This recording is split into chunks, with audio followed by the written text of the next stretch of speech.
রোহিত, করণ, মনে রেখো, সত্য কথা বলা এবং সৎ পথে চলাই সবচেয়ে বড় ধর্ম। অন্যের জিনিস কখনো নিজের করো না। ঈশ্বর সব দেখেন, তিনি সৎ মানুষের পাশে থাকেন। হ্যাঁ বাবা, তোমরা যতই ছোট হও না কেন সৎ থাকা শেখো। অন্যের উপকার করলে ঈশ্বর আশীর্বাদ করবেন।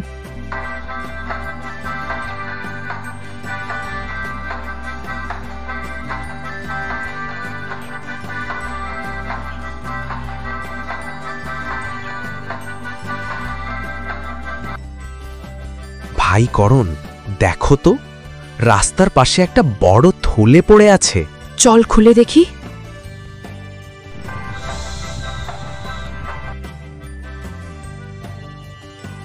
আরে, ভিতরে অনেক টাকা। আহা, এত টাকা!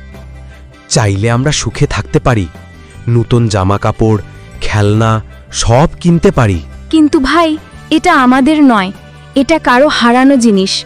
আমাদের উচিত মালিককে খুঁজে ফেরত দেওয়া। ঈশ্বর সব দেখছেন, সৎ কাজ করলে তিনি খুশি হবেন। ঠিক বলেছ। আমাদের বাবা মা সবসময় বলেন, অন্যের সম্পত্তি নিজের করা পাপ। চলো, আমরা এটা নিয়ে মন্দিরে যাই।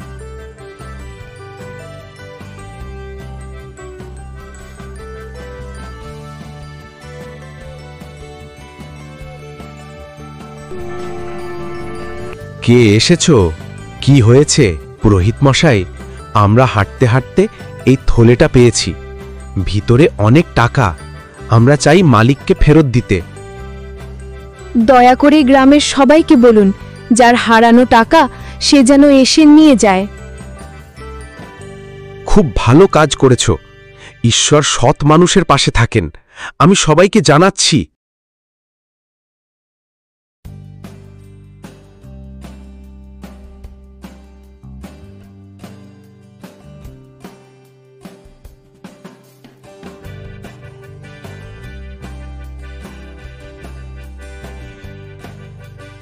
হায় ঈশ্বর, এটা আমার টাকা।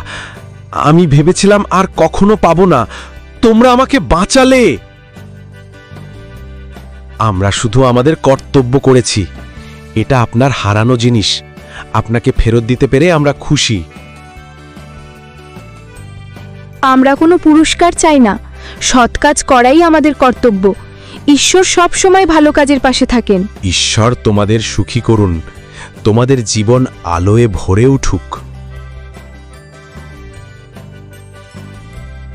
দেখো রোহিত, করণ, তোমরা সত্যিই সৎ পথে চলেছ। এটা শুনে আমি খুব খুশি। ঈশ্বর সবসময় তোমাদের আশীর্বাদ করুন। সৎ মানুষ হওয়ায় সবচেয়ে বড় গর্ব। মা, বাবা, আজ বুঝলাম লোভের চেয়ে সত্য বড়। হ্যাঁ ভাই, অন্যের উপকার করলে মনও আনন্দে ভরে যায়। তোমাদের মতো ছেলে থাকলে সমাজ ভালো হবে। সত্য, সততা আর ভালো কাজে এগিয়ে যাও। তোমাদের দেখে আমি অনুপ্রাণিত হলাম। সবাই তোমাদের মতো হতে চাইবে।